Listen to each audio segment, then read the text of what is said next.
सोलापूर जिल्ह्यातील 4521 नागरिकांना पुराच्या पाण्यातून बाहेर काढण्यात आलं। 88 गावं पुरामुळे बाधित झाली होती।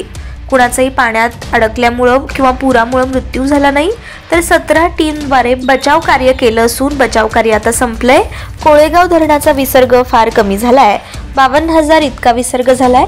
सोलापूर जिल्ह्यातील पूरस्थिती पूर्ण ओसरली आहे। आता पूर येणार नाही एवढा पूर तर पूर्वी कधीच आला नव्हता। मात्र कसलाही धोका जिल्हावासियांना आता राहिलेला नाही, असं मत जिल्हाधिकारी कुमार आशीर्वाद यांनी व्यक्त केलं। चिंचगाव तालुका माढा या ठिकाणी असलेल्या निवारा केंद्राला जिल्हाधिकारी आशीर्वाद यांनी मुख्य कार्यकारी अधिकारी जंगम, प्रांताधिकारी जयश्री आवाड, तहसीलदार संजय भोसले यांच्या समवेत भेट देऊन जिल्हाधिकाऱ्यांनी पूरबाधित नागरिकांशी संवाद साधला।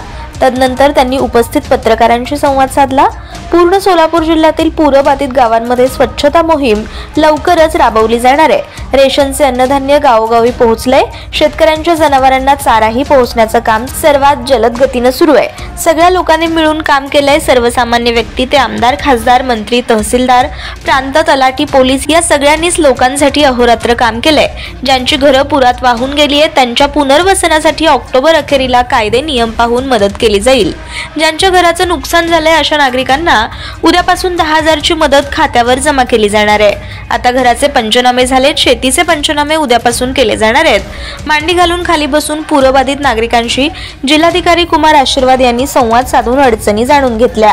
अधिकारी आले होते का मदतीला, असा कलेक्टरनी सवाल करताच प्रांताधिकारी जयश्री आवाड, तहसीलदार संजय भोसले यांच्यासह त्यांच्या टीमनं ग्राउंडवर उतरून आम्हाला देवदूतासारखे धावत आले। त्यांनी सर्वतोपरी मदत केली अशा भावना पूरबाधित नागरिकांनी व्यक्त केल्या। ही वेळ मदत करण्याची 3-4 दिवस बचाव कार्यात आम्ही व्यस्त होतो। त्या काळात जेवण पुरवठा करणं शक्य नसतानाही आम्ही केला। पाकणीमध्ये आम्ही 600 ते 700 पॅकेट देत होतो। उर्वरितसाठी सगळ्यांना मदत केली तर हे शक्य होऊ शकतं असं माझं मत आहे। पाकणीमध्ये 3000 किट देणं शक्य नव्हतं, कारण त्यावेळी जिल्ह्यामध्ये जवळपास 75 ते 80,000 लोक बाधित होते। 2 दिवसात सिस्टम उभं करणं शक्य नव्हतं। आता 27 ते 28 तारखेला मी जेवण पुरवठा करू शकलो, असंही कलेक्टर आशीर्वाद बोलताना म्हणाले।